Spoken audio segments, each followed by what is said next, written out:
정치의 겉과 속을 들여다보는 정치온 시작합니다. 오늘은 김상일 정치평론가, 강전의 국민의힘 대변인과 집중 분석해 보겠습니다. 어서 오세요. 안녕하세요. 윤석열 전 대통령이 어제 구속된 가운데 여당은 이제 김건희 여사 차례라며 목소리를 높이고 있는데요. 먼저 듣고 오겠습니다. 김건희의 집사, 김모 씨에 대한 신속한 수사를 촉구합니다.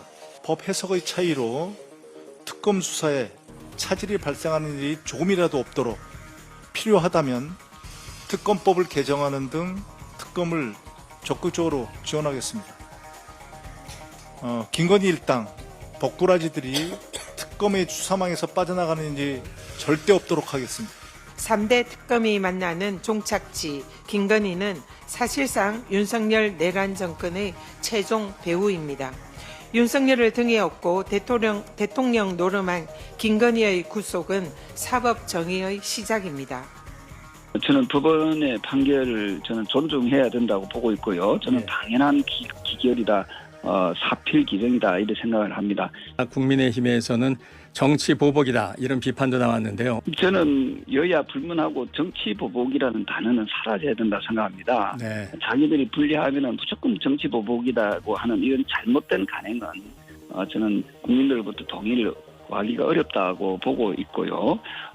저는 죄를 짓고도 자신들이 불리하게 나온다면은 국민들을 호도하는 그런 행위는 더 이상 해서는 안 된다.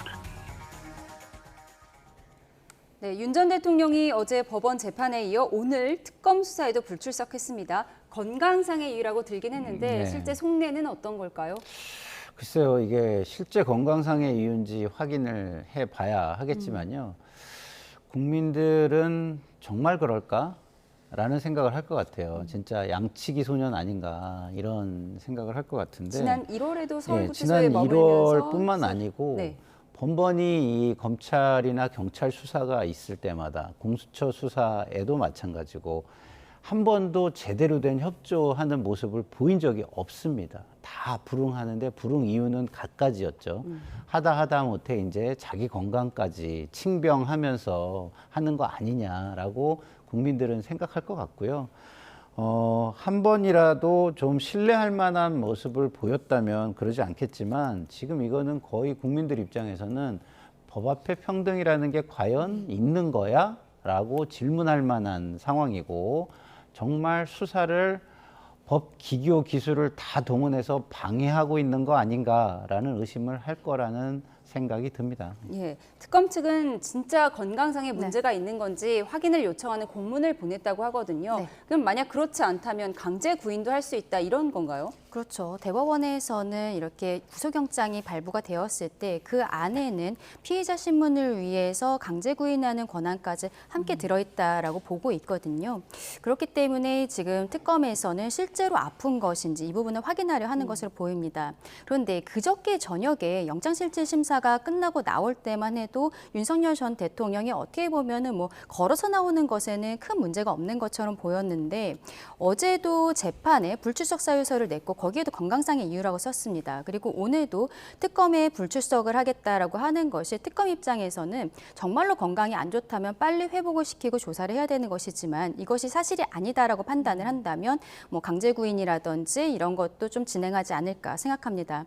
다만 여기에 대해서는 저는 어느 정도 예상이 되었다라고 말씀을 드리고 싶은 게 이렇게 영장이 발부가 되어버리면은 본인 입장에서는 수사에 성실하게 협조할 동인이 사라지는 것도 맞다라고 생각을 하거든요. 왜냐하면은 지금 우리 평론가님께서는 그동안에 수사에 제대로 협조하지 않았다라고 말씀하셨지만 2차 소환 조사 때는 특검 스스로가 언론 브리핑에서 원활하게 조사가 이루어지고 있다. 그리고 진술 거부권을 쓰지 않고 있다라고 이야기를 했습니다.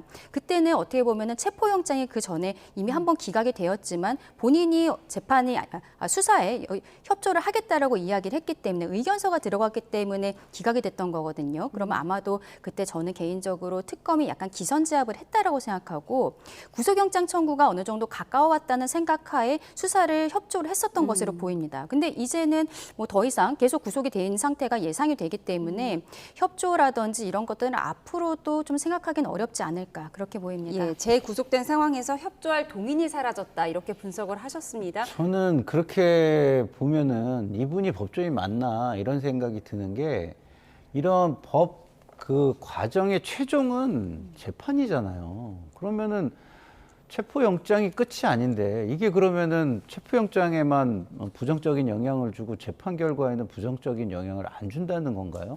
저는 좀 이해할 수 없는 상황입니다. 예, 지난 1월에는 이제 현직 대통령 신분으로 헌법재판소를 이제 왔다 갔다 하는 모습을 국민들이 많이 지켜봤는데 네. 당시에는 이제 머리 손질이나 이런 부분들을 대통령실에서 요청해서 도와줬다고 하더라고요. 그렇죠. 그것은 뭐 단순히 협조 차원이었었던 것인데 그때는 대통령의 신분을 가지고 있었던 것도 있었고 어쨌든 국민들께서 그 상황에 대해서 그건 형사 사건은 아니었기 때문에 조금은 국민적인 감정 같은 것들도 어느 정도 이해해줘야 되는 것이 있는 것이 아닌가 봤던 것으로 보입니다. 다만 이제는 형사 사건이 이미 내란죄로 기소가 되어 있는 상황이고 지금은 내란죄가 아니라 별건으로서 구속이 된 것이지만 실질적으로 다른 피의자들, 다른 피고인들과 동일하게 이제는 취급을 해야 된다라는 것들이 국민들의 감정이 아닌가라고 생각을 하거든요. 그러면은 향후에 있어서는 지금도 이미 경호 같은 경우에는 원래 전직 대통령도 계속적으로 받을 수가 있는 부분인데 경호조차도 그냥 구치소의 경호만 받는 이런 상황으로 되어 있는 것을 보면은 향후에 재판 과정에서 뭐 외모라든지 이런 부분에 대한 협조 같은 것은 생각하기 어려울 것이다라고 보입니다. 예, 이제 민주당은 김건희 여사를 구속시켜라. 김건희 여사 구속이 사법정의의 시작이다. 이런 브리핑을 해서 공세 수위를 높이고 있더라고요. 그럴 법도 한 게요. 윤석열 정권이 시작부터 사실은 무너지기 시작한 그 처음의 단어가 김건희 리스크라는 그 6글자에서 시작한 거예요. 그러니까 국민 정서상 김건희 씨에 대한 정서가 굉장히 안 좋습니다. 그리고 윤석열 대통령조차도 어쩌면 그 부인에게 휘둘린 거 아닌가 이렇게 생각하는 국민들도 상당히 저는 많을 거라고 생각하고 그리고 그 대통령뿐만 아니라 그 진영 전체도 결국은 김건희 리스크에서 이 모든 것이 비롯된 거 아닌가라고 생각하는 사람이 많을 것 같은데요. 그런 측면에서 보면은 김건희 씨에 대한 수사에 대해서는 많은 국민들이 진실을 보고 싶어하고 진상이 규명돼 가는 모습을 보고 싶어하고 그래야만 속이 시원할 것 같은 국민들이 너무 많을 것 같아요. 그래서 그런 차원에서 굉장히 정치적으로는 그렇게 주목을 좀 끌게 만들 동기가 충분한 사안이다 이런 생각이 듭니다. 예, 그런가 하면 윤 전 대통령이 최후 진술 때 고립무원의 상황에 처했다면서 재판부에 호소한 것으로 알려지기도 했는데요. 윤 전 대통령의 측근으로 알려진 서정욱 변호사의 이야기 듣고 오시죠. 저는 뭐 기각될 거로 생각했고 변호인들도 다 그렇게 생각했고요. 아, 기각될 거로 예상했어요? 아마 대통령도 그렇게 생각했을 거예요. 예. 그래서 상당히 그 충격이 좀 컸지 않을까 이렇게 그 보고. 근데 바로 그날 재판 와라. 또 이게 바로 수사한다. 이거는 이제 제가 보기에 오히려 역차별이 너무 가혹한 게 아닌가. 나 완전히 고립됐다 이러셨거든요. 세상 인심이 원래 정성집에 개가 죽으면 많이 오지만 정성이 죽으면 안 오잖아요. 이게 세상 인심이 좀 그런 점이 있죠. 김건희 여사 이제 변호사하고 한번 통화를 해본 거죠. 예, 예. 아마 이제 지금 아직 변호인 선임이 제대로 안 됐답니다. 여러 변호사들과 지금 면담 선임 과정에 있다. 네, 윤 전 대통령이 국무위원들도 자기 살 길 찾아 떠나고 있고 변호인을 구하는데도 어려움을 겪고 있다. 고립무원 상황이다 이렇게 호소했다 전해지고 있는데요. 지금 어떤 상황으로 보이세요? 변호인들이 뭐 사임기를 낸 건가요? 지금 김건희 여사와 관련해서는 사임계를 제출했는지는 확인하기가 어렵습니다. 윤석열 전 대통령은 내란죄로 기소가 돼서 재판을 받고 있는데 이러면은 대법원에서 운영하고 있는 나의 사건 검색이라는 데서 사건 번호만 알면 뭐 변호인이 의견서를 냈는지 뭐 사임을 했는지 확인할 수가 있지만 수사 단계에서 우리 일반 국민들이 그런 부분까지 알 수는 없는 거거든요. 다만 지금 윤석열 전 대통령이 본인의 구속영장 실질심사에서 변호인에 대한 어려움을 이야기하는 것은 저는 어느 정도 사실이 아닌가라고 생각을 합니다. 초반에 본인에 대해서도 형사사건 들어오고 탄핵심판 소추되었을 때 그때도 변호인 구하기 어렵다라는 이야기들을 했었거든요. 근데 그때만 해도 윤석열 전 대통령에 대해서 지지하는 분들이 굉장히 많았고 그러면서 좀 강성 그 변호사 모임에서 변호인들이 좀 대거 들어가기도 했었는데 지금으로서는 윤석열 전 대통령이 이미 탄핵이 되어버린 상황이고 상황이고 당에서도 어떻게 보면 절연 절차를 밟고 있는 상황에서 변호인을 구하는 것이 실질적으로 좀 어려운 것이 아닌가 싶습니다. 근데 이렇게 변호인을 구하기 어렵다라는 것이 수사를 계속적으로 미룰 수 있는 사유라고 보기에는 좀 어렵지 않은가 그렇게 보입니다. 네. 아무래도 주변인들의 진술을 바꾸고 이 부분이 본인에게 불리하게 작용을 했다. 이렇게 심경의 변화가 있는 것 같습니다. 그렇죠. 기본적으로 형세가 굉장히 안 좋아지고 있는 건데 이거 자체가 원래 최고 중대 범죄 사안입니다. 그러니까 변호인들은 당연히 이런 사안을 좋은 조건이면은 맡아가지고 영웅이 되고 싶고 나쁜 조건이면은 져서 그 모든 책임이나 비난을 받는 걸 피하고 싶은 것이 인지상정 아니겠습니까? 그런데 지금 말씀하신 대로 새로운 진술과 새로운 정황 증거와 새로운 물적 증거들이 나오고 있는데 대통령은 자기 주장을 꿋꿋하게 하고 있어요. 그러면 변호인들이 변론 전략을 짤 수가 없잖아요. 자기 주장이 너무 강하니까. 그리고 어쩌면 제 개인적인 생각이지만 변론 전략이 마음에 안 들면 또 경로를 할 수도 있어요. 그렇다고 한다면 그런 상황 속에서 이게 변호인이면 아무리 고객이어도 고객이 좀 어느 정도 따라주는 맛이 있고 뭐 이래야 할 텐데 자기 주장만 하고 만약에 그런 모습이라면 다 떠나겠죠. 그리고요, 이게 그동안은 그나마 본인이 대통령 신분을 유지하고 있고 또 최고 권력자였다라는 그 영향력이 있었기 때문에 고립무원이 안 된 거죠. 범죄 피의자 주변은 원래 다 연락을 끊게 돼 있습니다. 그 연락하면 그 다음에 그 조사 대상이 되는 거잖아요. 왜 연락이 됐는지 그거 다 뜯어보게 돼 있지 않습니까? 그런데 고립무원 되는 건 너무 당연한 건데 본인은 당연히 고립무원이 돼서는 안 되는 사람처럼 얘기하는 것도 제가 볼 때는 굉장히 달나라에 사시는 화성에 사시는 분처럼 들렸습니다. 예, 서정욱 변호사는 뭐 정승집 초상에 비유하기도 했는데요. 그런가 하면 최상병 특검팀의 압수수색에 국민의힘 임종득 의원실까지 포함되면서 국민의힘이 말 그대로 발칵 뒤집혔습니다. 영상으로 정리했습니다.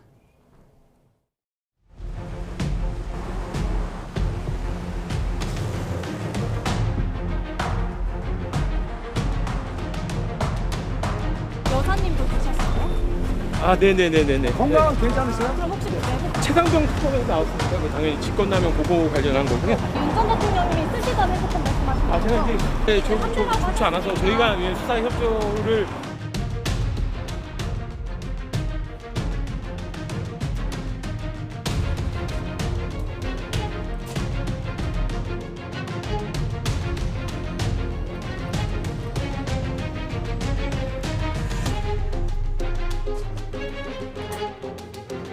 임종덕 의원에 대한 압수수색은 명백한 야당 탄압이자 정치 보복입니다.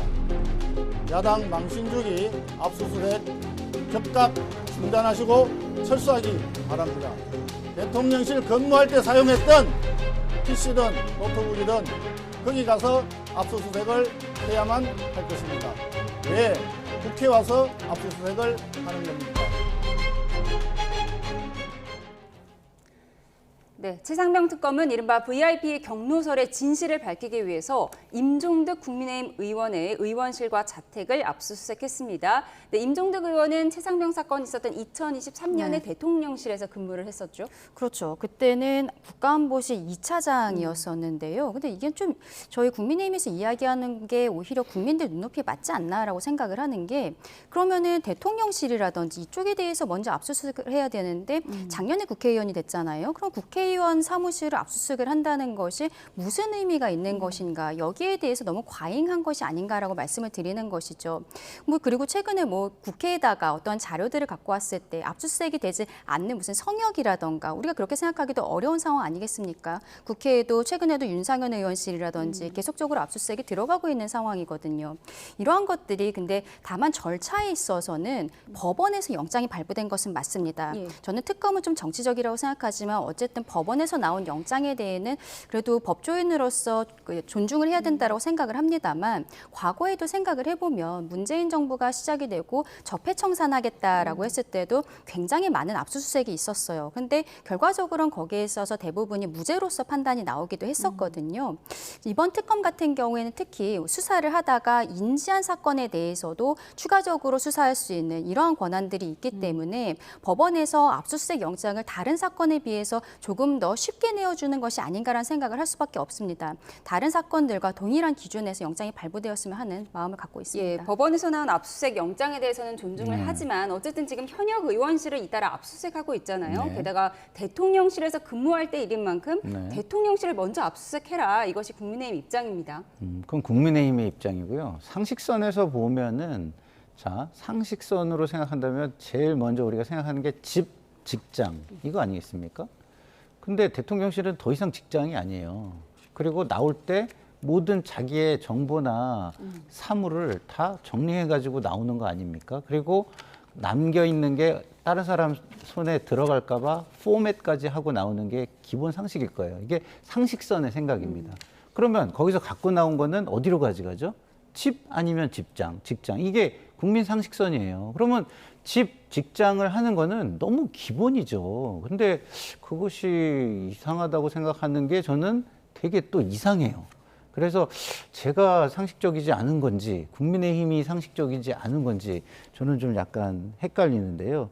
어쨌든 국민 눈높이에서 전혀 이상할 게 없다라고 저는 생각합니다. 예, 현역 의원실 압수수색에 발칵 뒤집어진 국민의힘 상황을 짚어봤습니다. 한편 다음 주 월요일부터 본격적인 인사청문회에 전국에 돌입하게 되죠. 강선우, 이진숙 장관 후보자의 의혹이 연일 터져 나오는 가운데 국민의힘은 총공세에 나섰는데요. 영상으로 확인하시죠. 네, 주진우 국민의힘 의원은 지난 2023년 이재명 대통령이 당대표 시절 단식 투쟁을 할 때 강 후보자가 이렇게 이불을 덮어주는 영상을 올렸는데요. 주 의원은 세상에 온갖 정성을 다해 이부자리 봐주던 아첨의 달인 강선우 대 보좌진에게 음식물 쓰레기 청소와 변기 수리를 시키는 갑질의 달인 강선우라고 비교해서 꼬집었습니다. 또 민주당이 보좌관을 이상한 사람으로 몰면서 약자에 대한 2차 가해를 하고 있다고 비판했는데요. 오늘 국민의힘 아침 회의에서 나온 내용 듣고 오시죠. 여성가족부는 약자를 보호하는 자리입니다.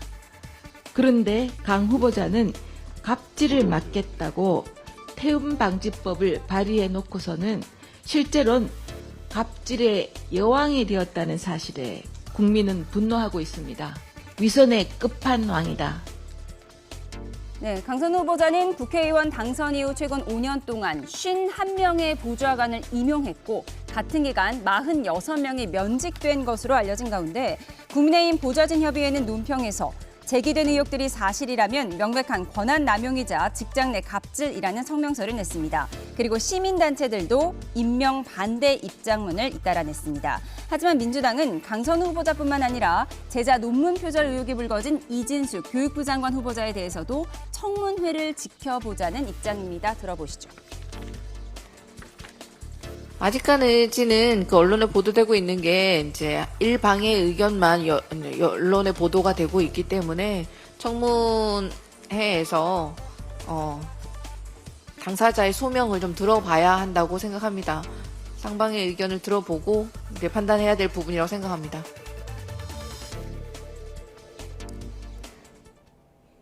네, 보좌관에게 집 쓰레기를 치우게 하고 변기 수리를 부탁했다. 언뜻 들어서는 좀 이해가 가지 않고 납득이 가지 않는데 지금은 아직 민주당은 지명 철회 가능성은 좀 없어 보입니다. 그렇죠. 이미 김민석 총리도 후보 청문회 과정에서 많은 의혹들이 나왔지만 계속적으로 청문회에서 말씀드리겠다라고 이야기하고 청문회는 증인도 없고 자료 제출도 제대로 되지 않은 맹탕 청문회였던 거 우리 국민들께서 모두 보셨는데요.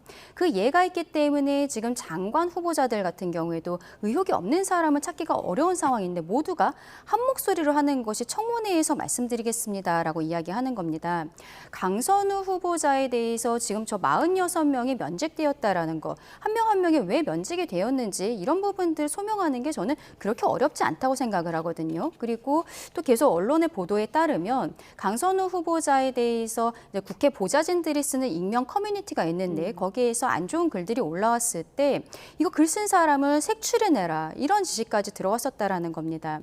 근데 이게 보좌진들이 어쨌든 지금 아직도 현직으로 있는 분들도 있을 것이고 나간 분들도 있을 것인데 저는 증인 채택이 만약에 되지 않는다고 해도 어떠한 뭐 양심 선언이라든지 이런 형태로 이야기가 나오지 않을까 이런 생각들이 듭니다. 예, 여가부가 아무래도 네. 좀 사회적 약자를 보살피는 부서이기도 하고요. 또 교육부 장관 후보자가 제자 논문을 표절했다. 네, 네. 이런 의혹들이 좀 네. 맞지 않는다. 이런 분석들이 계속해서 나오고 있는데 지금 민주당 입장은 어떤 건가요? 뭐 민주당 입장이야 기본적으로 여당이고 그다음에 대통령이 지명한 인사니까 가능하면 임명이 되기를 바라는 게 기본 입장이겠죠. 근데 곤란하긴 하죠. 왜냐하면 저희도 일을 해보면 가장 곤란한 사안이 처리하기 곤란한 사안이 뭐냐면 상대가 있는 사안이에요. 예. 다시 말해서 상대가 어떤 문제 제기를 한 사안, 그러니까 상대가 없는 사안은 그냥 제가 일방적으로 묻는 사람에게 어떤 전략을 취하기가 쉬워요. 근데 그 밖에 상대가 있으면은 그 사람의 입장을 또 확인해야 되기 때문에 되게 어렵습니다. 근데 그 상대가 더더군다나 약자면은 더더군다나 국민 정서상 굉장히 이게 더 어려워지는 겁니다. 근데 우리가 정치를 오래 한 사람은 다 얘기하는 게 있잖아요. 정치에서 헌법보다 더 막강한 법이 있다. 그게 바로 국민 정서법입니다. 근데 이렇게 약자와의 그 맞대응이 되는 듯한 이런 모습은 국민 정서법상 정치적으로는 굉장히 큰 부담으로 작용할 가능성이 있어요. 다행히 국민의힘이 너무 지금 잘 못해주고 있어가지고 그리고 거기에 대통령 그 본인 자체는 굉장히 지금 국정 운영을 잘 해주고 계셔가지고 그런 것들이 이런 것을 좀 가려주는 효과가 있긴 한데 결국은 이런 것들은 나중에 우리가 안 좋은 이슈에 봉착했을 때는 부메랑이나 더 부담을 증가시키는 요인으로 작용합니다. 과거를 짚어보면. 그렇기 때문에 이런 부분은 굉장히 당에서는 쉽게 생각하지, 겉으로는 이렇게 좀 방향성을 정해놓고 있지만 내심은 굉장히 곤혹스럽다 이렇게 볼 수 있겠습니다. 예, 국민의힘이 못해서 장관 후보자 논란을 가려주고 있긴 하지만 당 내부에서는 곤혹스러운 기류도 있다라고 분석을 해주셨는데 말씀하신 것처럼 국민의힘의 정당 지지율이 20% 밑으로 집계된 여론조사 결과가 또 나왔습니다. 그래픽을 보면서 정리해드리겠습니다. 먼저 오늘 나온 한국갤럽 조사 보시겠습니다. 이재명 대통령이 직무 수행을 잘 하고 있는지 물었는데요. 응답자의 63%가 긍정적으로 평가했습니다. 직전 조사보다는 2%포인트 낮지만 여전히 60% 이상을 유지했습니다. 정당 지지도를 살펴보면 민주당이 43%, 국민의힘이 19%, 무당층이 27%로 나타났는데요. 한국갤럽 조사에서 국민의힘 지지율이 20% 아래로 떨어진 건 2020년 11월 이후 처음입니다. 양당의 지지도 흐름 MBS 조사로 살펴보겠습니다. 윤석열 전 대통령의 탄핵 이후 점차 벌어지기 시작했던 격차가 대선 이후에도 좁혀지지 못하고 더 큰 폭으로 벌어지고 있습니다. 보수세가 강하다고 평가되는 연령별, 지역별로 정당 지지를 주목해 보겠습니다. 60대 이상 고령층에서 민주당은 40%대, 국민의힘은 20%대로 나타났는데요. 대구, 경북, TK에서 국민의힘이 3%포인트 차로 조금 앞서지만 부산, 울산, 경남, PK에서는 민주당에 10%포인트 이상 밀리고 있습니다. 이에 대해 국민의힘 이렇게 분석했습니다. 들어보시죠. 심각하고 엄중하게 받아들이고 있습니다. 그러니까 우리가 계속 혁신하고 새로운 모습을 보여주지 않으면 안 된다. 국민들을 설득시키고 이해할 수 있도록 그 눈높이에서 지속적으로 우리는 정말 뼈를 깎는 혁신을 하겠다. 이렇게 얘기를 하셨습니다. 네, 전체 지지도가 19%로 떨어진 것도 충격적이지만 국민의힘 입장에서는 어쨌든 70대 이상이나 PK, TK 지역의 지지율이 급격히 낮아진 것, 이 부분이 더 뼈아플 것 같아요. 맞습니다. 지금 보여드리고 있는 모습이 국민들뿐만이 아니라 저희 당원들께서 많이 계신 지역에서도 실망스러운 모습이라는 거, 그건 인정하지 않을 수가 없는 것이죠. 윤석열 전 대통령이 파면이 되었고, 그리고 저희가 대선에서 패배를 했습니다만 그 이후에 지금까지 7월 중순이 다 되어갈 때까지 제대로 된 혁신의 모습을 내지 못하고, 특히 첫 번째 혁신위원장으로 내정되었던 분은 어떠한 갈등 관계로 인해서 스스로 사퇴하는 모습들, 그리고 지난번에 김용태 전 비대위원장도 혁신의 목소리, 5대 개혁안에 대해서 이야기를 했지만 지도부와의 충돌처럼 보이면서 이게 진행이 되지 않았던 부분들, 이런 것들이 있기 때문에 국민들께서 보시기에는 국민의힘이 지금 민주당 그리고 이재명 정권에 대해서 문제 제기를 할 자격 자체가 있는 것이냐, 이렇게 말씀하시는 부분들이 분명히 있거든요. 뼈아프게 생각한다고 말씀을 드리고 싶고요. 저희가 아마 8월 안에는 이제 전당대회를 개최할 것으로 보입니다. 황우여 선거관리위원장이 8월 안에는 하겠다라는 의지를 좀 강하게 보이고 있어서 그 과정에서 개혁의 목소리들이 좀 나왔으면 좋겠다라고 말씀을 드리고, 어떻게 보면은 조금은 또 미뤄지는 듯한 모습이 있지만 새로운 지도부가 정당성을 가지고 여기에 대한 그립을 잡고 나가야 되지 않을까 생각합니다. 네, 이렇게 국민의힘 지지율이 NBS 여론조사에서 19%를 기록한 어제 국민의힘 혁신위원회가 첫 혁신안을 발표했습니다. 윤희숙 혁신위원장의 어제 목소리부터 듣고 오시죠. 당원 당규에 그 잘못된 과거가 무엇이고 그것을 어떻게 단절하겠다는 내용을 새겨 넣는 것입니다. 돌에 새겨 넣는 거죠. 네, 우리 당이요. 예.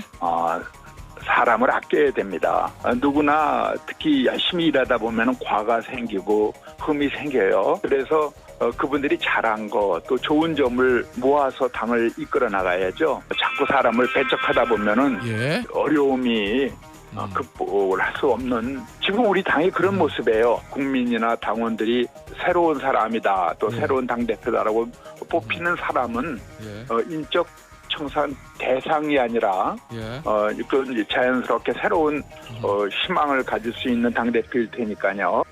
지방선거는 TK, PK는 여전히 지킨다고 생각하고 있고, 그런 얘기 많이 못 들으셨어요? 요즘 뭐요? 국민의힘 의원들이 국회에 잘 안 보인다고 좀 여유 있는 시간을 여유 있게 보내시는 분들도 많고, 그래서 요즘 보면 표정들이 그렇게 안 나쁘세요. 더 건강해 보이시고 더 행복해 보이시는 분들도 계시고, 다 그래서 제가 어떤 표현에서 방학이라는 표현도 썼는데. 네, 윤희숙 혁신위원회가 출범 하루 만에 1호 혁신안을 공개했는데 윤 전 대통령이 저지른 과오와 단절을 당원 당규에 명시하겠다, 이런 내용입니다. 그런데 황우여 선관위원장은 또 사람을 아껴야 한다고 했어요. 물론 사람은 아껴야 하지만 그래서 인적 정산을 하겠다는 건지 말겠다는 건지를 모르겠습니다. 그러니까 안 해도 본인들은 상관없다라고 생각하는 분들이 많은 거죠. 그렇지만 우리가 정치를 보고 있는 관객이고 연극을 우리가 보고 있거나 공연을 보고 있다고 쳐요. 그러면 우리가 많이 혁신을 할게요 이러면서 돈을 막 때려받고 막 이래가지고서 무대를 화려하게 하고 또 무대 색깔은 하얀색으로 칠해요. 근데 배우들이 검은색으로 나오면 그게 무슨 의미가 있죠? 거기에 배우들이 지금 검은색인데 우리는 지금 무대를 하얀색으로 칠할게요 라고 계속 얘기하고 있는 거예요. 심지어 윤희숙 혁신위원장도 주연 배우가 아니에요. 근데 주연 배우들을 하얗게 만들지를 못하면서 우리는 하얗게 변할 거예요 라고 자꾸 얘기하는 거예요. 그게 무슨 의미가 있죠? 굉장히 윤희숙 혁신위원장이 주연 배우였다면 굉장히 훌륭한 아이디어를 냈다고 제가 박수를 쳐드리고 싶어요. 굉장히 좋은 아니에요. 근데 문제는 뭐냐? 주연 배우들은 쏙 빠져 있어요. 조연들이 나와가지고. 그리고 무대만 바꾸면서 관객들한테 얘기하는 거예요. 그러면 관객들은 누굴 기다리죠? 주연 배우를 기다리잖아요. 그럼 주연 배우는 검은 배우가 나오는 거예요. 아무 의미가 없는 겁니다. 그러면 검은 배우, 지금 김상우 의원이 말하는 언더친윤인가요? 그렇죠. 그리고 기득권층, TK를 중심으로 한, 자, 국민의힘은 그 시저처럼 블루투스 넘어져. 지금 이 상황이에요. 그렇잖아요? 지금 70대 유권자분들마저, TK 지지층 분들마저 지금 이 상황에 와 있는데, 지금 뭔가 말을 하듯이 뭐 엄중하고 뭐 어떻게 하겠다고 아까 그랬잖아요. 최수진 대변인이. 뼈를 깎는. 심각하고 엄중하게 하겠다 그러는데, 보면은 전혀 심각하고 엄중하지 않다. 네? 그러니까 방학 얘기가 나오는 거예요. 그게 누구한테 나오는 거냐면 당원들이 방학이라는 뜻이 아닙니다. 기득권층 중에서 핵심 기득권층, 그러니까 자민련에 해당하는, 영남에서도 자민련에 해당하는 분들의 이야기를 하고 있는 거다. 그들이 엄중하고 심각해지지 않는 한 아무리 무대에 하얀색을 칠해봐야 아무 의미가 없다, 이런 말씀드립니다. 윤희숙 위원장조차 조연이고 주연은 언더친윤, 그러니까 보이지 않는 실세가 될 것이다, 이렇게 분석을 하셨는데요. 실제로 언더친윤이 존재하는 건가요? 저는 언더친윤이라는 것은 한 프레이밍을 하고 있다라고 생각을 합니다. 지금 국민의힘의 의원들, 지역구 의원들은 TK를 중심으로 있는 것은 어쩔 수 없는 부분이고요. 근데 저희가 계속적으로 비대위 체제, 뭐 당대표도 몇 번 있었습니다만 계속 지도부가 바뀌는 가운데 이제는 지도부에 들어가지 않았던 의원들을 찾기가 오히려 어려운 상황이에요. 혁신위 같은 경우에도 인선을 하는 것 자체가 굉장히 어려웠던 것으로 알고 있습니다. 그런데 말하자면 예전에 친윤이라고 불렀던 사람들을 구주류, 이제는 언더친윤이라고 이야기를 하는데 계속적으로 어떤 구태 정치인들에 대한 프레이밍을 하는 것이 아닌가, 거기에 대해서 말씀드리고 싶고요. 지금 황우여 선관위원장 같은 경우에는 사람들에 대해서 아껴야 된다, 함께 가야 된다라는 이야기를 하는 것으로 보입니다. 근데 저는 이것이 어느 정도 타당하지 않은가라고 생각을 하는 이유는, 그러면 만약에 지금 인적 청산을 한다면 어디까지 할 것인가? 안철수 전 혁신위원장이 이야기했었던 것처럼 권영세, 권성동 이 두 분의 탈당이라든지 불출마 이런 것들로 될 것인가? 그렇다면 이 두 분이 후보 교체 과정에 있어서 김문수 후보 같은 경우에는 본인이 경선 과정에서 단일화하겠다는 약속을 지키지 않았는데 이분에 대해서는 어떻게 할 것인가? 또 조경태 의원 같은 경우는 이번에 전당대회에 나오겠다고 말씀하셨습니다만 한남동 관저 앞에 있었던 45명의 국회의원들에 대해서도 처리를 해야 된다고 이야기를 하시거든요.